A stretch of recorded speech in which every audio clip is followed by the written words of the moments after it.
डर एक एहसास में आपका स्वागत है।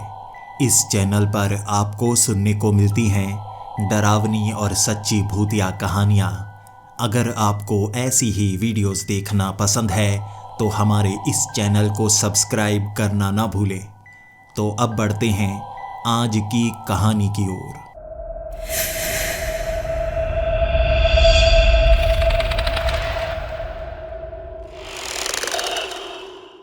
हेलो दोस्तों, मेरा नाम इरफान है और मैं पुरानी दिल्ली का रहने वाला हूँ। मेरी उम्र 28 साल है और मैं बीए कर चुका हूँ, लेकिन ढंग का काम अब तक मुझे मिल नहीं पाया था। इसीलिए अलग अलग जगह पर काम करता, 2-3 महीने काम करता, फिर उस काम को छोड़ देता। लेकिन कहते हैं ना, अगर आपके दोस्त सच्चे हैं तो हमेशा आपकी मदद करते ही रहते हैं। मेरे 2 सच्चे दोस्त भगवान ने मुझे दिए हैं। एक का नाम है सिराज और दूसरे का नाम है सचिन। सचिन काफ़ी समझदार है, जबकि सिराज बहुत शरारती। मैं भी ठीक ठाक ही बातें कर लेता हूँ। इस तरह हम तीनों की जोड़ी हर जगह कामयाब होती ही जा रही थी। हम तीनों ने अपना अपना दिमाग लगाया और जब हम तीनों को अच्छा काम मिल नहीं रहा था तो हमने सोचा क्यों ना इंटरनेट से थोड़ी कमाई शुरू कर दें। हमने इंटरनेट पर सबसे पहले एक यूट्यूब चैनल बनाया, फेसबुक पर भी एक पेज बनाया, वहाँ पर कुछ वीडियोस डालने लगे। उसके बाद कुछ वेबसाइट्स बनाई, वहाँ पर आर्टिकल डालने लगे। हम हॉरर स्टोरीज़ डालने लगे, हम ऐसी घटनाएं डालने लगे जो बहुत ज़्यादा अजीब हों। हम रहस्यों को डालने लगे और भगवान का शुक्रिया है कि हमारी ये चीज़ें चलना शुरू हो गई थी। और धीरे धीरे हम तीनों मिलकर पैसे कमाना शुरू हो गए थे। हमने कई पेजेस बना रखे थे और हम पैसों को मिल बांट कर एक दूसरे को दे देते। भले ही हम तीनों का धर्म अलग अलग था, लेकिन हम तीनों मिलजुल कर रहते थे। हमने कभी एक दूसरे में भेदभाव किया ही नहीं और ऐसे ही तो आगे बढ़ा जाता है। अगर मन में द्वेष हो तो आगे बढ़ना बहुत मुश्किल हो जाता है। हम तीनों अपने इस मोहल्ले में बहुत ही ज़्यादा रुतबा रखते हैं। इतनी शरारतें करते हैं कि लोगों के नाक में दम कर देते हैं। लेकिन पहले कोई भी हमें सीरियस लेता ही नहीं था। हम तीनों गरीब परिवार से आते थे, इसीलिए सबको लगता था ये आगे बढ़ ही नहीं सकते। यहाँ पर कई लोगों के घर थे जो काफ़ी अमीर थे। वो हमें चिढ़ाया करते थे, हमें बेरोज़गार कहा करते थे और हम तीनों उन्हें गालियाँ देकर भाग जाया करते थे। जब हम 25 साल के हुए थे तब तक हम समझ गए थे गालियाँ देकर भागने में कोई फ़ायदा नहीं है, और तब भगवान ने हमारी सुन ली। हम फेसबुक पर पेजेस बना चुके थे, हमने यूट्यूब पर चैनल बना लिए थे, हमारी कमाई शुरू हो गई थी। लेकिन हमारी कमाई से ज़्यादा लोग जल रहे थे। उन्हें लग रहा था ये कामयाब कैसे हो रहे हैं, तो वो हम पर तंज कसना शुरू हो गए थे। भूतों की कहानियाँ सुनाते हो, भूत तो होते ही नहीं। वो हम पर हंसा करते थे और हम कहा करते थे नहीं नहीं भूत होते हैं, इसीलिए तो हम ये डरावनी कहानियाँ सुनाते हैं। वो मानते नहीं थे और हमारे घर शिकायत भी भेजा करते थे, कैसे पागलों जैसे काम कर रहे हैं। कहानियाँ सुनाते हैं भूतों वाली, आर्टिकल छापते हैं रहस्यों वाले, लोगों में अंधविश्वास को बढ़ावा दे रहे हैं। हम उन्हें कैसे समझा पाते? हमारा घर इसी से चल रहा था, हम इसी से कमाई कर पा रहे थे। गरीब को ऊपर कोई उठने देना ही नहीं चाहता। अब क्या ही करें, ऐसा ही तो समाज है हमारा। और जब भी हमारे घर में शिकायत पहुंचती तो मैं भी उसके खिलाफ कुछ कर नहीं पाता। मेरे अब्बू मुझे बहुत ज़्यादा डांटते और सचिन के पापा भी उसे बहुत ज़्यादा डांटते। लेकिन एक सिराज था जिसके अब्बू बहुत ज़्यादा शराब पिया करते थे, इसलिए उसे डांट बिल्कुल नहीं पड़ती थी। और सिराज की आदतें भी शायद इसीलिए बदली बदली सी थी। जब सिराज के घर पर कोई शिकायत लेकर आता तो सिराज एक कोने में खड़ा होकर सुनता रहता, लेकिन बाद में वो शरारती जो बदला लेता वो किसी के समझ में नहीं आता।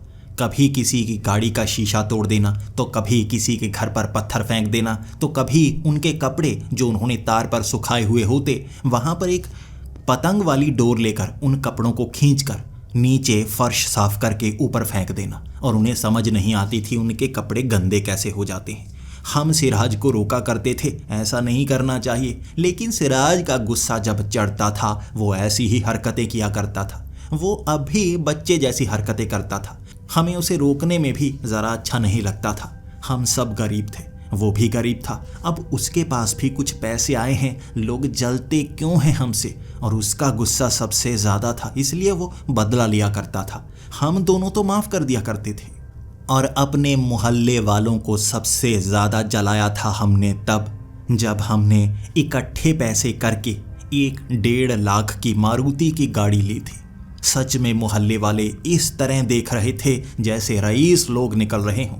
हमने खिड़कियां खोली हुई थी, टांगे बाहर की तरफ निकाली हुई थी, तब गाड़ी को चला रहे थे, बिल्कुल साउथ फिल्म इंडस्ट्री के वो हीरो की तरह। और वो देख रहे थे, हंस रहे थे, जल भी रहे थे। वो गाड़ी एक एक करके हम अपने अपने घर के आगे खड़े करते। हम सब अपने अपने पड़ोसियों को जलाना चाहते थे। हम तीनों की दोस्ती तोड़ने की हर किसी ने कोशिश की थी, लेकिन हमारी दोस्ती नहीं टूटने वाली। कई लोगों ने इस तरह भी कहा था कि अलग अलग धर्मों के इस तरह दोस्त नहीं बन सकते, लेकिन हमारी दोस्ती पक्की थी, हमारा प्यार पक्का था। हम तो दोस्ती तोड़ने वाले थे नहीं। और जब मोहल्ले वालों ने हर कोशिश कर ली, हमारी दोस्ती टूट ना पाई, तो उन्होंने नए पैंतरे अपनाना शुरू कर दिया। हम रात के वक्त घर में आया करते थे। हमने एक छोटी सी दुकान ली हुई थी, वहाँ पर कुछ कंप्यूटर रखे हुए थे, वहीं से सारा इंटरनेट वाला काम किया करते थे। वापस आते आते हमें कई बार रात के 8 बज जाते। अब कई बच्चे भूतिया कपड़े पहनकर वहाँ छिपे हुए होते और हमें डरा देते। और सबसे ज़्यादा डरा करता था सिराज। वो पैंट में ही मुँह दिया करता था और वहाँ से भाग लिया करता था। वो ऐसा कमीना दोस्त था, हमें छोड़कर भाग जाता था, लेकिन हमारा सच्चा दोस्त तो कहलाता ही था ना। हम दोनों मुकाबला करते थे और बाद में पता चलता ये तो किसी बच्चे की शरारत है, लेकिन शरारत 1-2 बार की जाती है, हर रोज़ शरारत नहीं की जाती। यहाँ मोहल्ले वाले उन बच्चों को महंगे महंगे कॉस्ट्यूम ला कर दे रहे थे, वहाँ हैलोवीन की डराने वाली चीज़ें ला रहे थे, ताकि हमें डराकर इस तरह समझाया जाए कि भूत होते नहीं, ये वैसे ही पागल बनाते हैं लोगों को। और हम इससे अब चिढ़ने लगे थे। हर रोज़ वो हमें तंज कसते, आ गए भूतों वाले, अरे देखो आसपास भूत तो नहीं घूम रहे। सुबह के वक्त भी यही, शाम के वक्त भी यही। अब हमें इससे चिढ़ाने लगी थी, लेकिन किसी तरह कड़वा घूंट हर रोज़ हम पी लेते। इसके बाद हमने पैसे इकट्ठे किए थे और हमने सोचा था ट्रेन के ज़रिए मुंबई जाकर आएंगे। कई लोग थे जो हमारे सब्सक्राइबर बने हुए थे, वो हमसे मिलना चाहते थे। छोटे मोटे सेलिब्रिटी भी हमारे फेसबुक पेज पर कमेंट कर चुके थे। हम उनसे भी मिलना चाहते थे, उनके साथ फ़ोटोज़ खिंचवाना चाहते थे। और हमने कुछ पैसे जोड़े और हम निकल लिए मुंबई की ओर। जब हम मुंबई में पहुँचे, हर किसी को मैसेज किया था, कोई मिलने नहीं आया। तब हमें समझ में आया था भाई यूट्यूबर की कोई इज्जत ही नहीं है, फेसबुक के इतने बड़े बड़े पेज चलाते हैं, कोई इज्जत ही नहीं है, कोई मिलने के लिए नहीं आया था। उसके बाद जो सेलिब्रिटी मैसेज किया करते थे, अब उनका रिप्लाई नहीं आ रहा था। यहाँ पर हम उनसे मिलने आए थे और वो हमसे मिलना नहीं चाहते थे, तो हमने सोच लिया कोई बात नहीं, यहाँ पर बॉलीवुड है ना, स्टूडियोज़ है ना, वो घूम कर आते हैं। कोई मिलना नहीं चाहता तो क्या हुआ, यहाँ आए हैं, एंजॉय करके जाएंगे। हम अब स्टूडियोज़ घूमना शुरू हो गए थे, वो स्टूडियोज़ जहाँ पर फिल्मों की शूटिंग होती है। कई फिल्मों की याद हमारी आंखों के सामने घूम रही थी, कई रोमांटिक फिल्में। और उसके बाद हम उन पुराने स्टूडियोज़ में गए जहाँ पुरानी भूतिया फिल्में बना करती थी। वहाँ पुरानी पुरानी वो अजीब अजीब चीज़ें पड़ी हुई थी, तलवारें पड़ी हुई थी, वहाँ कंकाल पड़े थे इंसानी। उसे देख देख हम डर रहे, सबसे ज़्यादा डर रहा सिराज। चलो चलते हैं, यहाँ रुकना सही नहीं होगा यार, यहाँ कोई भूत चिपक गया फिर क्या करेंगे। हम तो वैसे भी भूतिया कहानियाँ बनाते हैं ना, ये पक्का हमें पकड़ेंगे, ये पक्का हमें पकड़ेंगे। और सचिन भी मजाकिया अंदाज में उसे कहे जा रहा था, हाँ वैसे जो सबसे कमज़ोर होता है भूत पहले उसे पकड़ते हैं। हम तीनों में सबसे कमज़ोर कौन है? अरे सिराज तू, सबसे पहले तो तू जाएगा।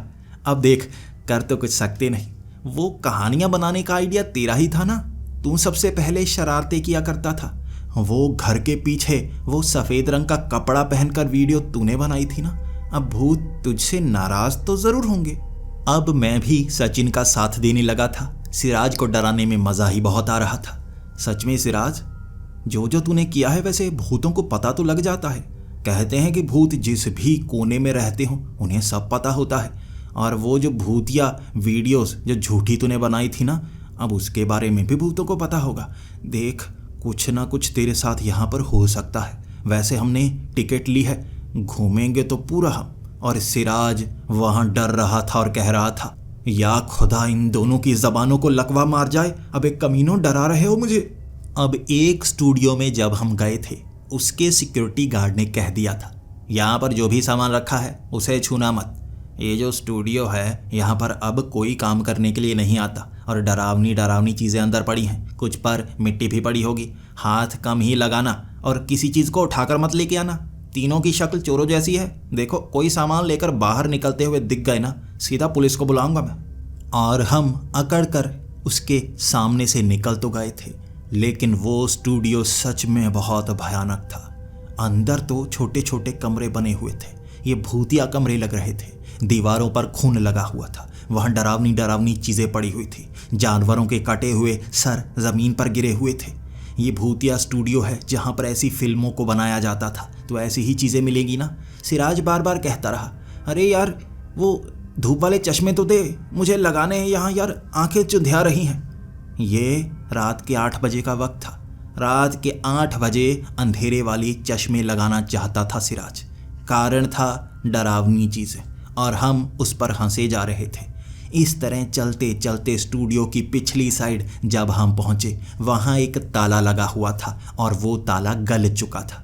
बारिश का पानी बार बार उस पर पड़ता होगा और वो खुला हुआ था। मैंने कहा, चलो इसे खोलकर देखते हैं। वैसे इसके अंदर कम ही लोग जाते होंगे, अंदर वाली वीडियो बना लेंगे। वो सिक्योरिटी गार्ड ने कहा था ना, पीछे मत जाना, पीछे जाने किसी को नहीं दिया जाता। अब वहीं पर तो पहुंचे हैं भैया, ताला खुला है, जल्दी से वीडियो बनाकर निकलते हैं यहाँ से। अब सिराज मान नहीं रहा था। सचिन और मैं मान चुके थे, लेकिन सिराज कर क्या सकता था। उठा लिया उसे कंधों पर, ले गए उस ताले को खुलकर अंदर ही।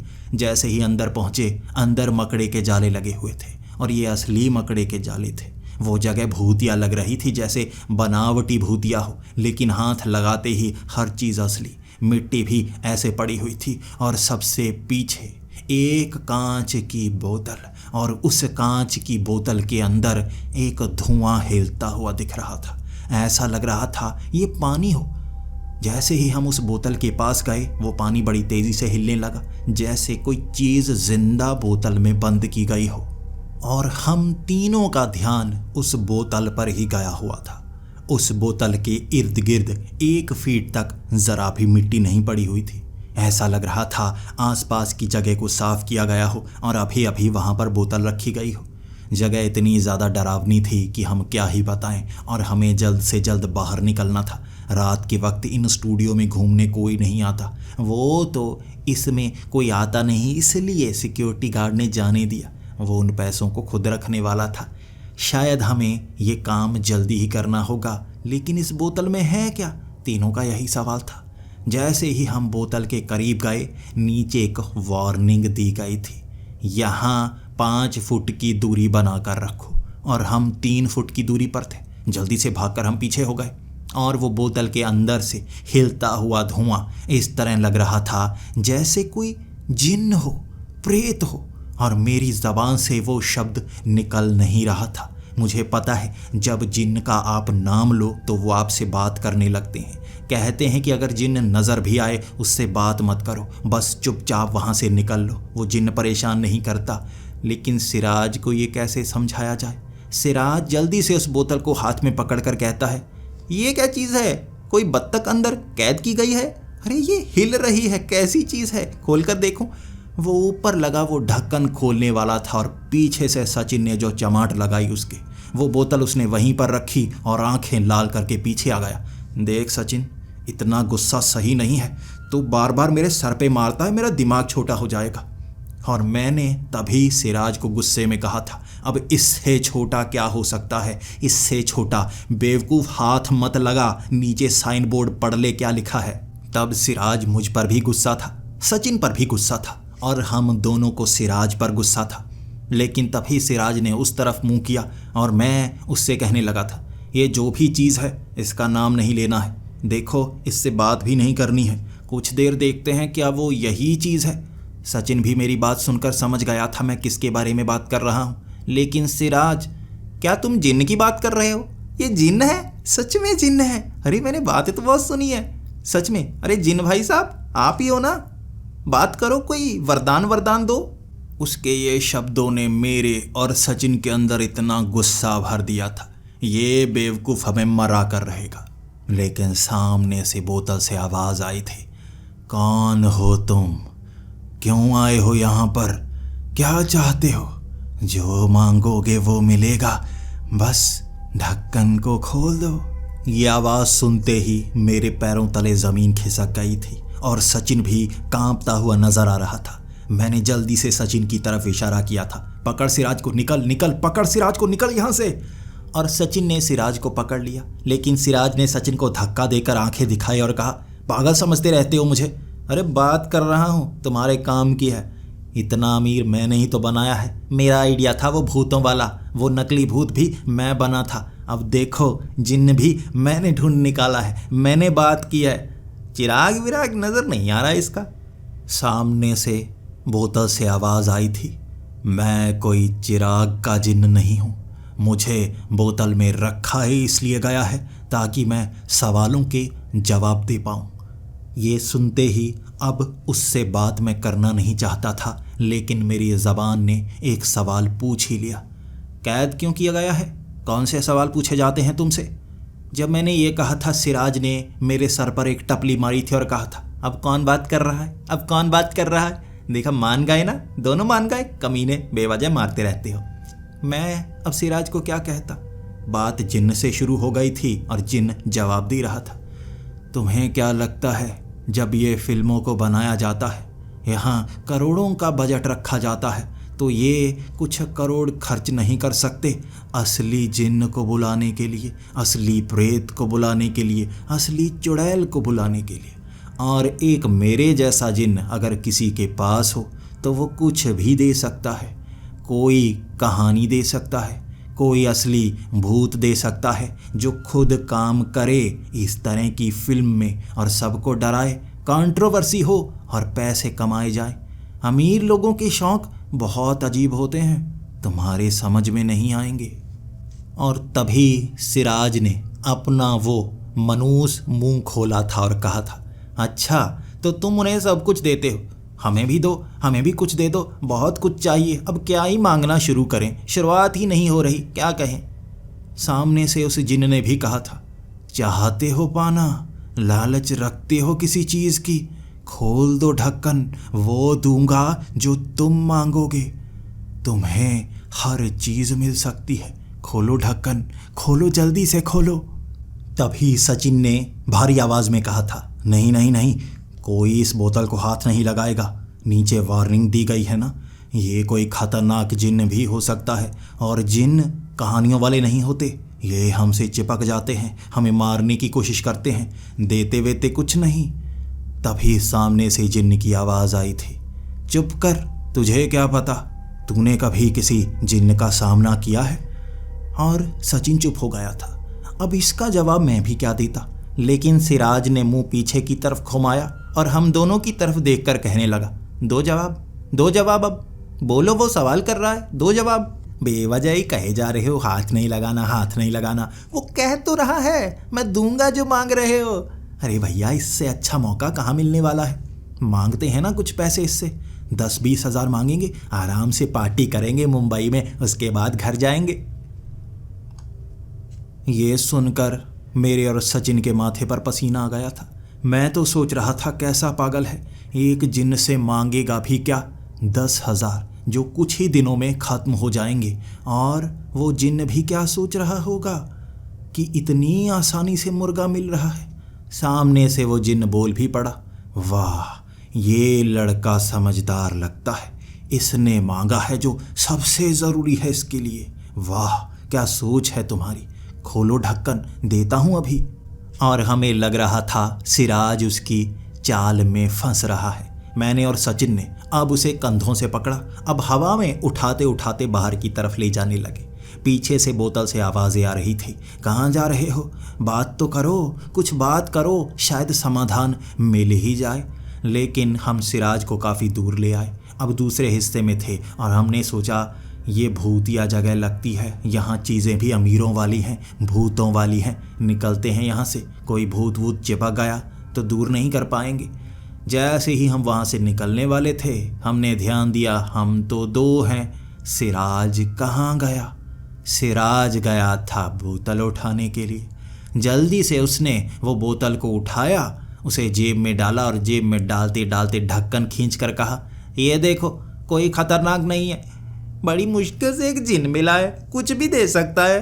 तुम यार ये भी नहीं करने देना चाहते। वो भूत भी मैंने बनाया था, इतने पैसे मेरे कारण कमा पाए हो। अब देखो सबको अमीर भी मैं ही करूँगा।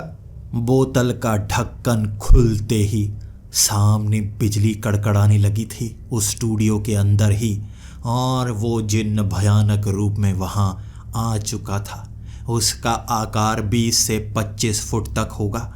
उसका सर छत से टकरा रहा था और वो बड़ी बड़ी डरावनी आंखों से हमारी तरफ घूर रहा। उस पल हमें मौत का एहसास हुआ था। मैंने देखा था सचिन को और उसका चेहरा उतर गया था, होंठ सफ़ेद पड़ गए थे। यही हाल तो मेरा था। हम तीनों थे वहाँ पर, लेकिन सच कहूँ तो समझदार सिर्फ 2 थे। सिराज से क्या ही उम्मीद करते। और सामने से हंसता हुआ वो जिन्न कहने लगा, मांगो क्या मांगोगे, जो मांगोगे उसका हिसाब भी होता है। मैं साधारण जिन्न नहीं, मरीद जिन्न हूँ, और मरीद जिन्न समझदारी से देता है जो देता है। अब हमें उम्मीद नहीं थी। जैसे ही मैंने बोलने की कोशिश की, मेरे होंठ सिल चुके थे। ऐसा लग रहा था मेरे होंठ है ही नहीं, जुड़ चुके थे। ऐसा ही सचिन के साथ था। वो जिन्न जानता था हम सिराज को रोकेंगे, और सिराज आगे की तरफ हुआ।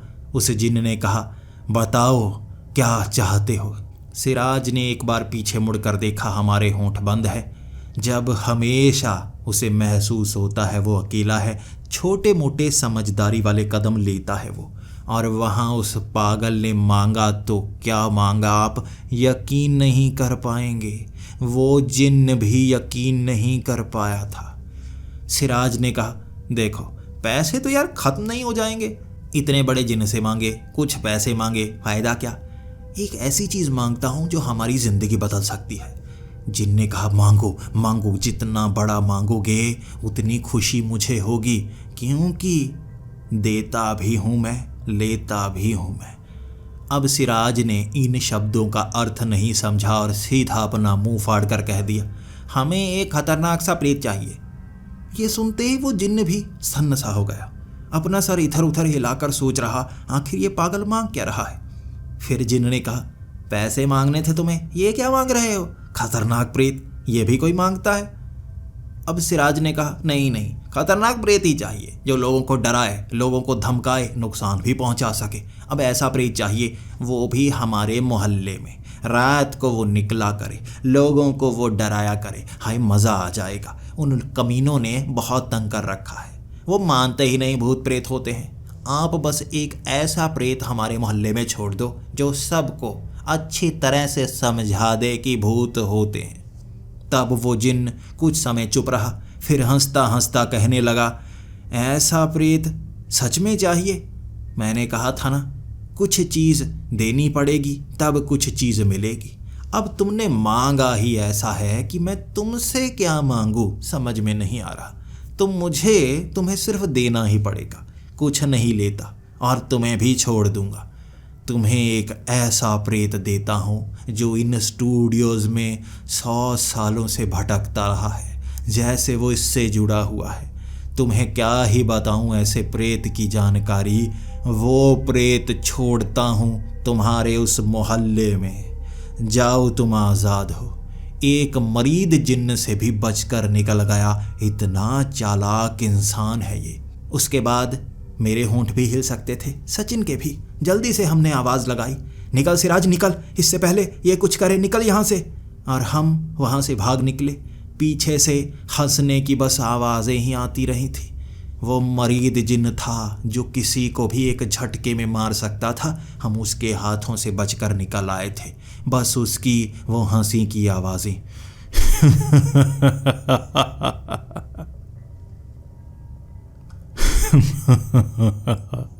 ये आवाज़ें सुनकर उस सिक्योरिटी गार्ड ने भी कहा था, ओ क्या करके आए हो? ये आवाज़ें कैसे आ रही थी? और बिजली की आवाज़ स्टूडियो से आई या बाहर से आई?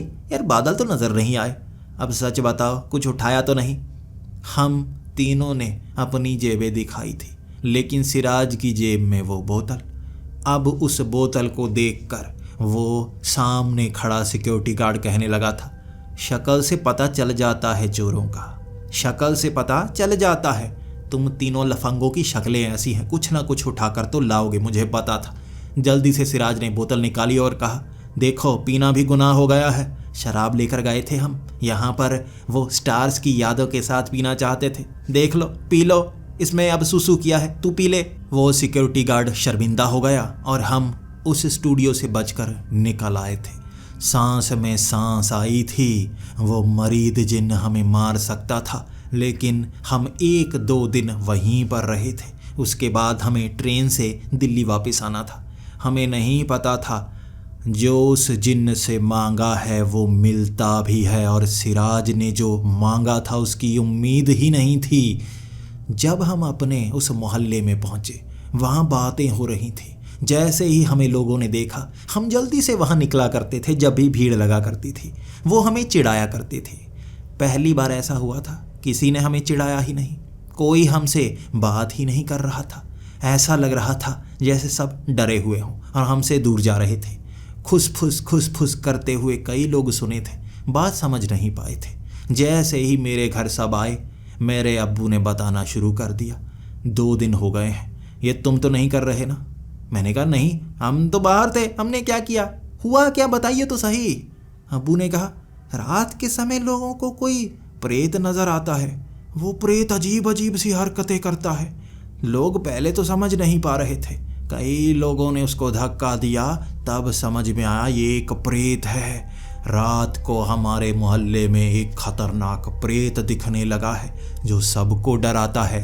ये बात सुनते ही मैं और सचिन तो कुछ समय के लिए चुप हो गए थे कि वो जिन की बात सच्ची हो गई। लेकिन वो सिराज नाचने लगा था। कमाल हो गया, कमाल हो गया, सच में आ गया, वो कमाल हो गया। अब सब मेरे कमरे में गए, फिर हम बातें करने लगे। यार गड़बड़ तो हो गई है, अब प्रेत तो हमारे मोहल्ले में आ गया है। सिराज कहने लगा, भाई गड़बड़ क्या हुई है? कुछ दिन डरने दो लोगों को, बाद में बुलाएंगे किसी मौलाना को, भगा देंगे इस भूत को। डर क्यों रहे हो? हमें डरने की ज़रूरत नहीं है।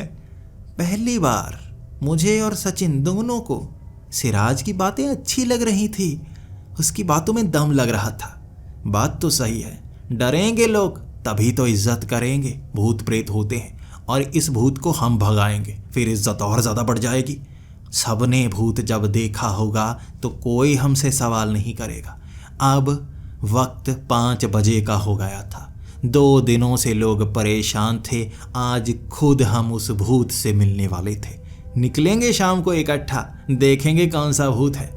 तब अब्बू ने कहा था, बाहर मत निकलना, वो भूत बड़ा अजीब सा है, ऐसा लगता है जैसे फिल्मों का कोई भूत हो।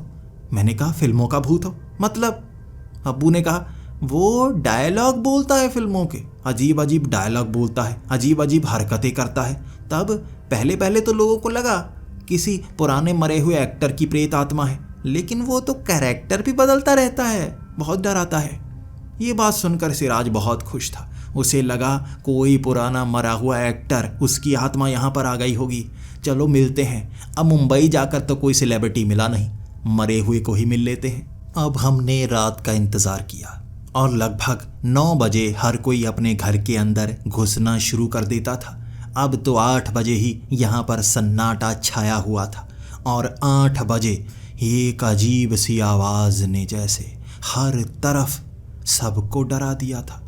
नीचे से आवाज़ आई एक सब्जी वाले की, लेकिन ये सब्जी वाला पहचाना पहचाना सा लग रहा था। उसकी आवाज़ ही अजीब सी थी। आलू ले लो, कांधे ले लो। ये सुनकर हमें ये लगा कहीं कोई पागल ही तो नहीं बना रहा, कहीं अब्बू को भी सब मोहल्ले वाले मिलकर पागल तो नहीं बना रहे। हम तीनों भागते हुए नीचे पहुंच गए। सामने सच में एक ठेला लेकर सूट बूट में आदमी इस तरह सब्जियां लेकर घूम रहा था और हमें देखते ही उसने कहना शुरू कर दिया, सुबह से ना कोई आलू बिका है, ना ही बिका है कांधा। ये सुनते ही सिराज को पता नहीं गुस्सा सा आया और वो आगे निकल कर कहने लगा, ये कोई प्रेत वेत नहीं है, यहीं पर रहने वाला कोई आदमी लगता है। हमें बेवकूफ़ बनाने के लिए मोहल्ले वाले ऐसी ऐसी तरकीबें लगाना शुरू हो गए हैं। अब क्या करूं मैं इसका? अबे भाग जा यहाँ से, हमें प्रेत चाहिए था, ये क्या आ गया?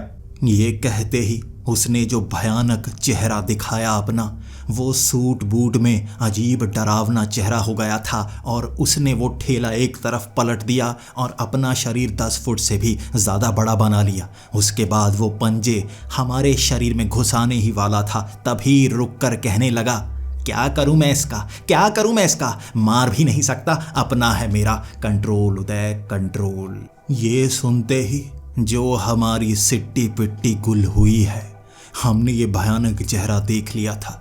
ये एक प्रेत आत्मा ही है जो हमारे मोहल्ले में आ गई है, लोगों को परेशान कर रही है। हमने जल्दी से भागना शुरू कर दिया। वो हमारे पीछे ही था और वो गोलियां चला रहा था। पिस्तौल थी उसके हाथ में। ऐसा भूत किसी ने नहीं देखा होगा जो ज़मीन पर गोलियां चला रहा हो। वो हम पर नहीं, ज़मीन पर गोली चलाता हुआ पीछे भागे जा रहा था और हम भागते भागते सीधा सचिन के घर में छिप गए। बाहर से अब भी आवाज़ें आए जा रही थी, तुमने ही तो बुलाया था, अब बहन का रिश्ता तो तुम्हारे साथ करके ही जाऊंगा। वो आवाज़ों ने हमें इतना ज़्यादा डरा दिया, हम बाहर निकलना नहीं चाहते थे। प्रेत ने अब हमारे मोहल्ले को घेर लिया था। 12 बजे तक हम इसी तरह रहे। अब अपने अपने घर में तो जाना ही था ना, क्या करते? हम सचिन के घर से निकले।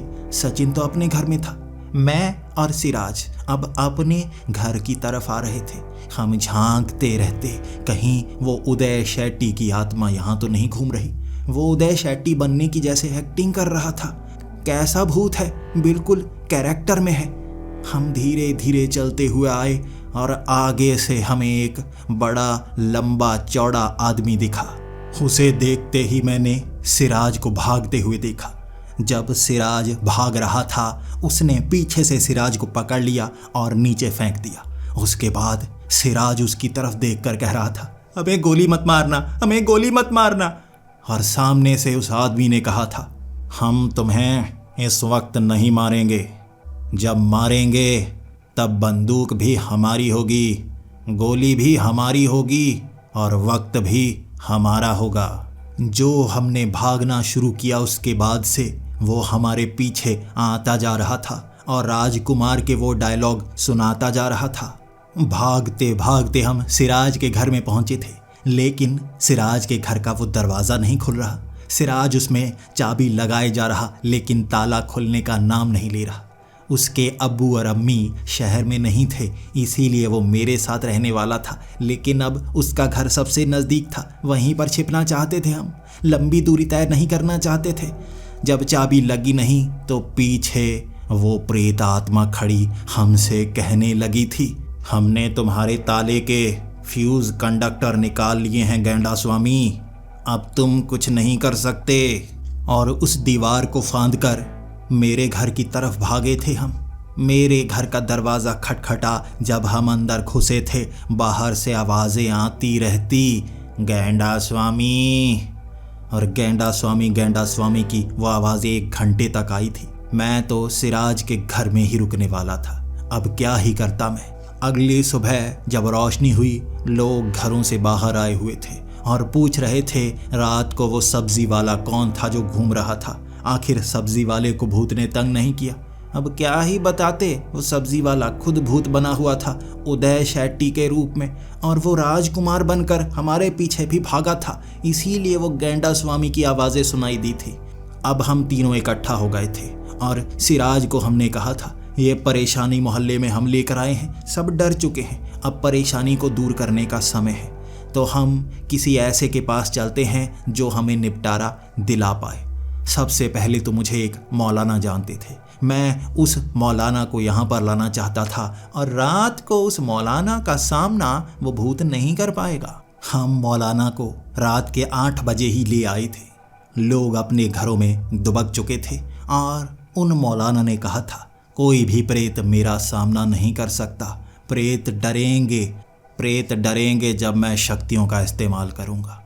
लेकिन 8 बजे ही घुंघरुओं के खनखनाने की आवाज़ें सुनाई देने लगी, फूलों की खुशबू सुनाई देने लगी और उस मौलाना ने कहा था, कहीं पत्थर पत्थर के पीछे छिप जाओ, दीवार के पीछे छिप जाओ, तुम बच्चे डर जाओगे, भूत का सामना करना आसान नहीं होता, देखो मैं क्या करता हूँ। तब सामने से सफ़ेद रंग का कुर्ता, सफ़ेद रंग की लुंगी पहने एक आदमी चला आ रहा था। वो थोड़ा थोड़ा शाहरुख खान के जैसा लग रहा था और उसने हाथ में बोतल पकड़ रखी थी। चलता चलता वो सामने खड़ा हो गया और हंसने लगा। तभी मौलाना ने हाथ में वो हरे रंग का पाउडर लिया जो उसने झोले से निकाला था और सीधा मारा उसके मुंह पर। और वो हरे रंग का पाउडर जब उस प्रेत के माथे पर लगा हुआ था तो वो कहने लगा, ये किसने हम पे हरा रंग डाला, खुशी ने हमें मार डाला, हमें मार डाला। चुन्नी बाबू, ये आपकी आदतें अच्छी नहीं है। वो मौलाना जो भी बोलता, जो भी शक्तियों का इस्तेमाल करता, सामने वो प्रेत दारू पीने लगता और कान बंद कर लेता। मौलाना खुद हैरान था, आखिर ये क्या चीज़ है, किस शक्ति से यहाँ पर आया है, इसे यहाँ से भगाया क्यों नहीं जा रहा। लेकिन जब 2-3 बार उसने उस बोतल के घूंट पिए तो वो मौलाना के पीछे भागने लगा। पारो, मुझसे दूर नहीं जा सकती तुम, पारो, तुम्हें मेरे पास तो आना पड़ेगा। उसने मौलाना का वो झूला ही छीन लिया था और मौलाना भागने पर मजबूर हो गया और वो उस मौलाना के पीछे भागता भागता, चुन्नी बाबू, जाम से जाम तो छलकाना ही होगा, आओ चुन्नी बाबू, ये कहते कहते उसने मौलाना को भगा दिया था। और उसके बाद जब मौलाना उस मोहल्ले से बाहर गए, वो बिल्कुल हमारे सामने खड़ा हो गया। चांद पर भी दाग होते हैं, लेकिन तुम्हें नाचना होगा, तवायफ के कोठे पर नाचना होगा, तुम तीनों को साड़ी पहननी होगी, तब जाकर जाम से जाम छलकेंगे। वो हमारे पीछे भागा था और हम अपने अपने घरों की ओर। वो जाम छलकाने की बातें पीछे करता रहा और हमारे पीछे भागता रहा। तब बड़ी मुश्किल से बचे थे और वो रात भी हमने ऐसे ही गुजारी। अब मौलाना भी खुद कह रहा था, इस प्रेत को किसी चीज़ के साथ बांधा गया है। जब तक तुम ये नहीं पता कर सकते किस चीज़ से बांधा गया है, ये हर किसी का मजाक बनाता रहेगा। मौलाना ने तो हाथ खड़े कर दिए थे, ये कोई ज़्यादा बड़ी शक्ति है। अब शर्मिंदा हम थे, अब हम बता नहीं सकते थे कि एक मरीद जिन्न ने इस प्रेत को यहाँ पर छोड़ा है। हम चुप करके वहाँ से निकल आए। तब सचिन ने कहा, वो एक ऐसे पुजारी को जानते हैं जो यहाँ इस प्रेत को भगा सकता है और रात के वक्त उस पुजारी को लेकर आएंगे। तब हमने चुपचाप उस पुजारी को बुलाया। उसके बाद जब पुजारी 8 बजे यहाँ आ गया, यहाँ पहुँचने के बाद हमने उस पुजारी को ये बताया, एक प्रेत है जो रात को लोगों को तंग करता है। वो पुजारी पहले तो गुस्से में था, लेकिन हमने अपने घर पर उसे बुलाया हुआ था। अब बाहर जैसे ही वो निकला, वो प्रेत उसे भी परेशान करने लगा। उस पुजारी ने उस प्रेत की तरफ देखा और उस प्रेत ने पुजारी की तरफ देखा। तभी उस प्रेत ने ऊंची आवाज में कहा, ए, अब मजा आएगा ना बिड़ू। अब उस पुजारी को हमने ये बताया ही नहीं था कि ये प्रेत क्या क्या कर सकता है। और वो प्रेत जो जॉनी लीवर की एक्टिंग करते करते पुजारी को तंग कर रहा था। पुजारी को लग ही नहीं रहा था कि ये कोई प्रेत है। पुजारी जी को लग रहा था कि ये कोई असली आदमी है जो उन्हें परेशान कर रहा है। और पुजारी जी बिना कुछ कहे वहाँ से बेइज्जती महसूस करके चले गए। हम तो यहाँ पर कोई पूजा पाठ करवाना चाहते थे जिससे इस प्रेत से छुटकारा पा पाते। अब वो जॉनी लीवर वाला प्रेत भी हमें छोड़ नहीं रहा था। क्या करते, वो रात भी हमने ऐसे ही गुजारी। अगले दिन हम तांत्रिकों के पास गए। कुल 20 तांत्रिक थे। हमें पता था इसे ऐसे भगाया नहीं जा सकता। 20 तांत्रिकों को लेकर आएंगे और वो 20 तांत्रिक भी हजार एक एक मांग रहे थे। तो 20,000 का इंतज़ाम मोहल्ले में हमें करवाना था। किसी तरह वो 20 तांत्रिक रात को हम लेकर आए। अब इतने लोगों का मुकाबला वो कैसे कर पाएगा। जैसे ही हमने देखा, वो इन तांत्रिकों को देखकर डरा हुआ था, छोटे आकार का बना हुआ था। और जैसे ही हम उसके करीब गए, उसका चेहरा थोड़ा थोड़ा पहचाना लग रहा था। वो कहने लगा, कितने लोगों को यहाँ पे ला रहे हो, इसे मोहल्ला क्यों बोलते हो, जिला घोषित क्यों नहीं कर देते। उसके बाद जो राजपाल यादव बनकर उसने एक एक तांत्रिक को पकड़ पकड़ कर घसीटा है, वो तांत्रिक तो कोई मंत्र बोल ही नहीं पा रहे थे, वो तो घसीटता जा रहा था सबको। और डर कर सब एक जगह इकट्ठा हो गए, एक घर में छिप गए और लगभग 1 घंटा ऐसे ही बिताया था। वो कह रहे थे ये तो किसी छोटे का आकार में आया हुआ है और सबको परेशान किए जा रहा है, अभी हमें पूरी तरकीब लगानी होगी।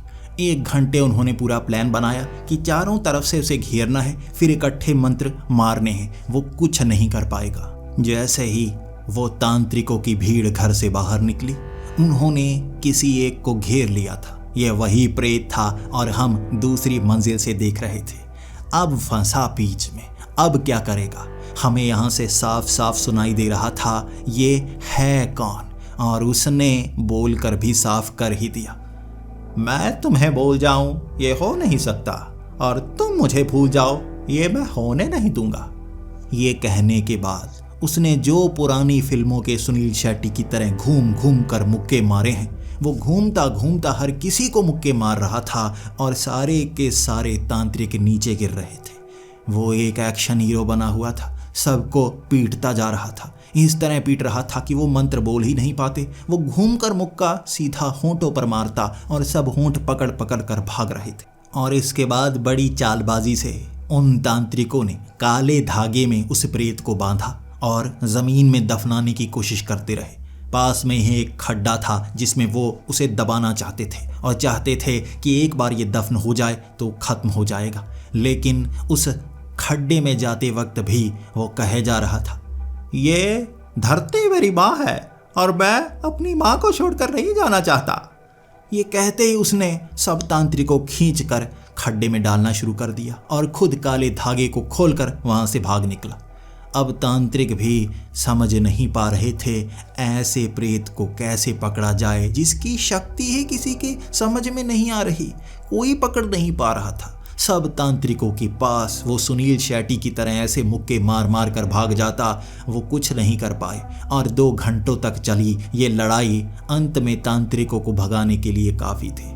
वो भाग चुके थे और हम तीनों जानते थे ये मुसीबत हम यहीं पर लेकर आए हैं जिसका निपटारा कोई नहीं कर पाएगा। 2 रातें इसी तरह से निकली, अलग अलग रूप लेकर वो लोगों को डराता रहता। कभी मेरे अब्बू को डराया उसने तो कभी सिराज के अब्बू को डराया। सिराज के अब्बू ने शराब पीनी तक छोड़ दी थी क्योंकि रात को वो ठेके पर जाना ही नहीं चाहते थे। अब इस तरह 7 रातें गुजरी थी और हमें लगा इस प्रेत से माफ़ी मांग लेते हैं, शायद ये चला जाए। हम तीनों उसके पास गए थे और वो एक अलग ही रूप में सामने खड़ा था। उसका कद 8 फुट का था। वो एक बड़े जिन्न की तरह लग रहा था।